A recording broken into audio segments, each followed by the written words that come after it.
Good day. This is Dr. Seva doing a viewer request on possession.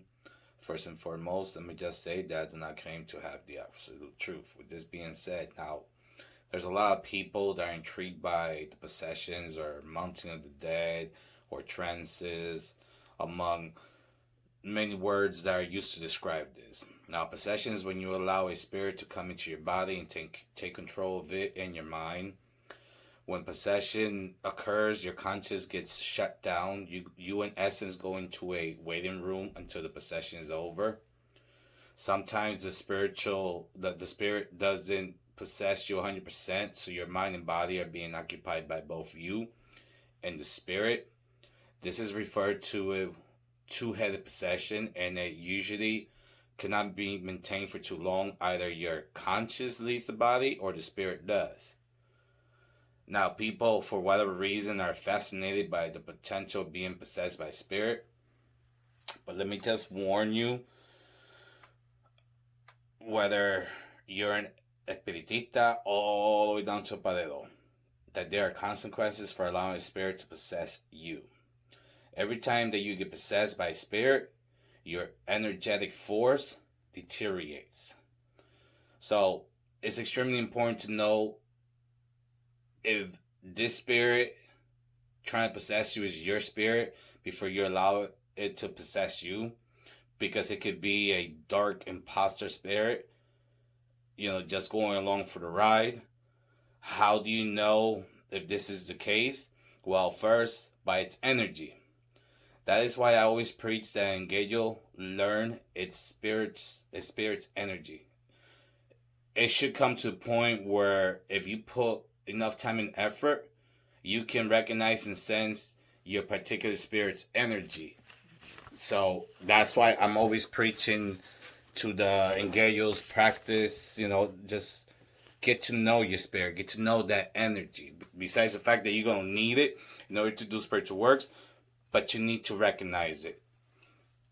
Another way would be simply after a while that you have that connection with your spirit, ask it to communicate with you either mentally or sometimes they speak in your ear.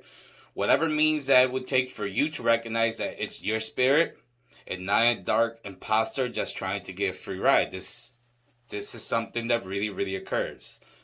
Spirit's trying to get in there in order to get that free ride.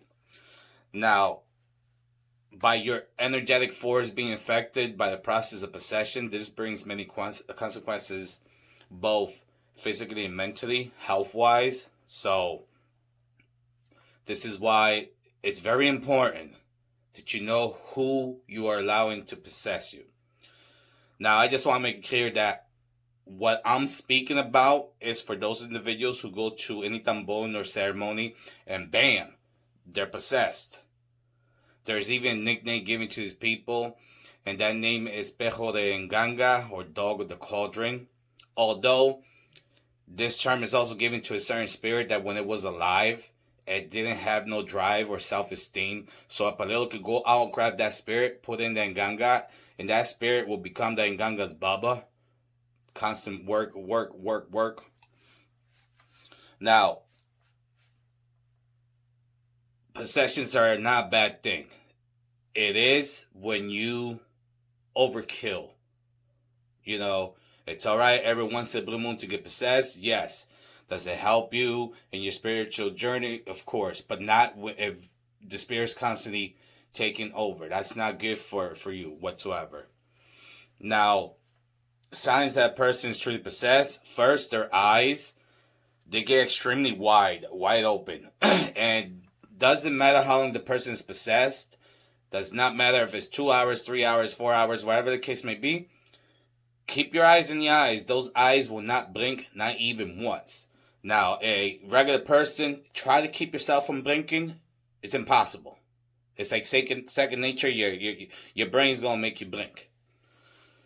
I've also witnessed somebody possessed grab a burning hot cigar, put it in the tongue, turn it off in the tongue, start chewing on the tobacco, on the cigar, and swallowing.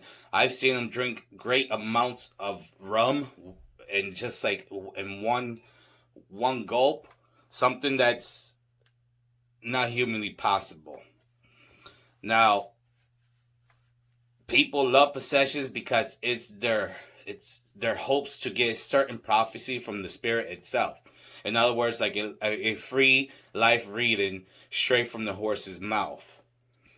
And now, let me just say again, possession is not a bad thing unless it's a constant thing.